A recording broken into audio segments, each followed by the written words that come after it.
Hi everyone, Fo here. This is MPC60 MK1 and this video is beginning of tutorial series called How to make first beat on MPC60. Today we're gonna discuss technicalities like ports, inputs and key sections. Before we start, I wanna say that this tutorial will not cover 100% of MPC60 features like connectables to RS-232 port or syncing with external MIDI clock. Let me know in the comments if there is some specific area you want me to cover in next tutorials. MPC60 is first MPC ever made. It's from 1988 and this unit is version MK1. There is no much differences between this and MK2, except lack of headphone output in MK1 and plastic cover in MK2.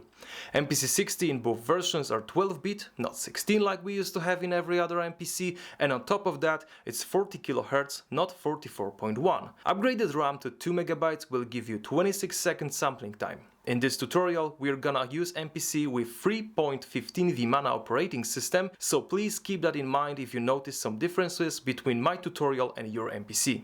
MPC60 comes with various ports, inputs and outputs on the backside. Stereo out is a left and right channel of your MPC and it can be called the main output.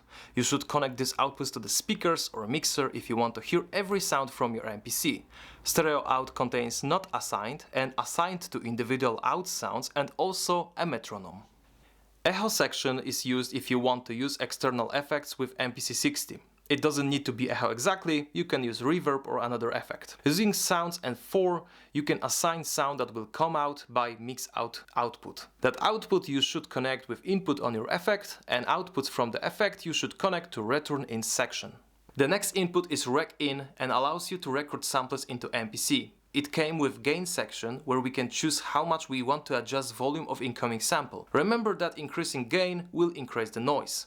Using sounds and 5 will allow you to listen samples and record it. Assignable mix out have 8 individual outputs. Using drum mix and 2, you can assign your sounds to these outputs and you can connect them to 8 inputs of your mixer to equalize and mix your sounds separately. Remember that MPC settings like volume of samples are ignored on individual outs.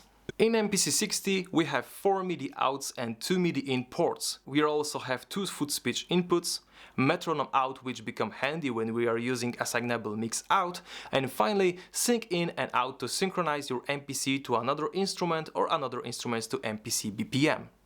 On the front panel of MPC60 we can find the floppies. In my case I have floppy emulator which we will cover in the next videos. Front panel of MPC60 we can divide into 7 sections. We have rotary encoders to change volume and screen contrast, we have adjustable screen, drums sections contain 16 pads and settings like full level, 60 levels and decay fader. In data entry section we have number keys to adjust values of properties, minus plus keys for changing values also, and jog wheel. Below that there is a section called real time. We can find here erase, time correct and tap tempo.